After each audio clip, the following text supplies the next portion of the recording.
mahasiswa kampus STK IP Rokania, Prodi Pendidikan Guru Sekolah Dasar semester 3. Di sini saya akan menjelaskan materi keterampilan berbicara, yaitu keterampilan berpidato yang berjudul Psikologi Pendidikan sebagai pemenuhan tugas mata kuliah keterampilan berbahasa Indonesia yang diampu oleh Ibu Elvina, MPD.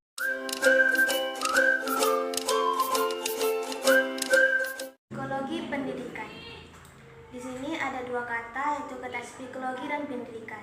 Kita akan membahas kata-kata tersebut. Yang pertama, psikologi. Kata psikologi berasal dari bahasa Yunani atau bahasa Grek yang terdiri dari dua suku kata, yaitu psyche dan logos. Psyche artinya jiwa, sedangkan logos artinya ilmu.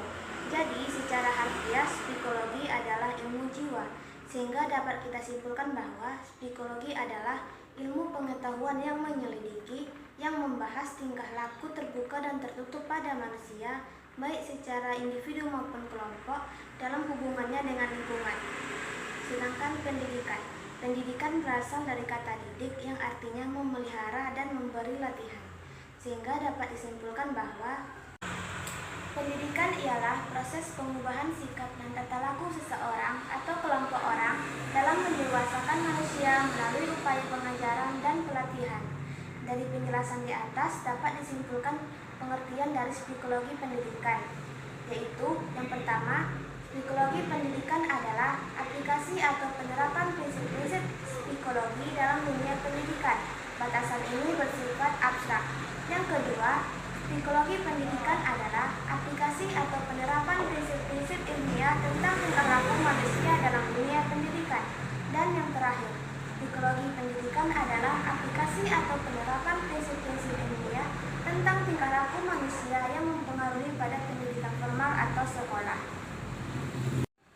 Arti penting psikologi pendidikan. Yang pertama, psikologi adalah pengetahuan kependidikan yang didasarkan atas hasil-hasil temuan riset psikologis. Yang kedua, hasil-hasil temuan riset tersebut dirumuskan sedemikian rupa hingga menjadi konsep-konsep, teori-teori, dan metode serta strategi yang utuh. Dan yang ketiga, konsep, teori, metode, dan strategi tersebut kemudian disistematisasikan sedemikian rupa hingga menjadi repertoire of research. Sejarah psikologi pendidikan.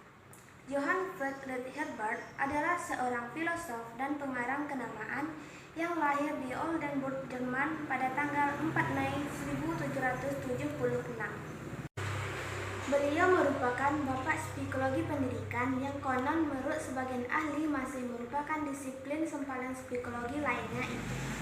Aliran pemikiran Herbartianisme menurut Herbert adalah pendahulu pemikiran psikoanalisis Freud dan berpengaruh besar terhadap pemikiran psikologi eksperimental. Ia juga dianggap pencetus gagasan-gagasan pendidikan gaya baru yang pengaruhnya masih terasa hingga sekarang. Ruang lingkup psikologi pendidikan. Yang pertama, belajar. Belajar meliputi teori-teori, prinsip-prinsip, dan ciri khas perilaku belajar siswa dan sebagainya. Yang kedua, proses belajar, yakni tahapan perbuatan dan peristiwa yang terjadi dalam kegiatan belajar siswa.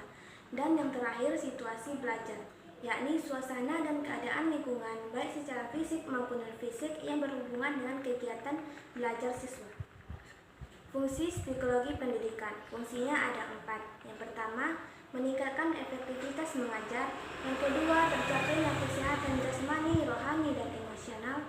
Yang ketiga, mengusahakan agar belajar lebih bertujuan. Dan yang keempat, memperbaiki efektivitas. Definisi perkembangan. Perkembangan merupakan rentetan perubahan jasmani dan rohani manusia menuju ke arah yang lebih maju dan sempurna, atau proses perubahan kualitatif yang mengacu kepada mutu fungsi organ-organ jasmania. Dengan kata lain, penekanan arti perkembangan itu terletak pada penyempurnaan fungsi psikologis yang disandang oleh organ-organ fisik. Faktor-faktor yang mempengaruhi perkembangan itu ada 3 aliran, yaitu aliran nativisme, empirisme, dan konvergensi. Yang pertama, aliran nativisme. Aliran nativisme yaitu perkembangan manusia ditentukan oleh perkembangannya. Pandangan seperti ini disebut pesimisme pedagogis.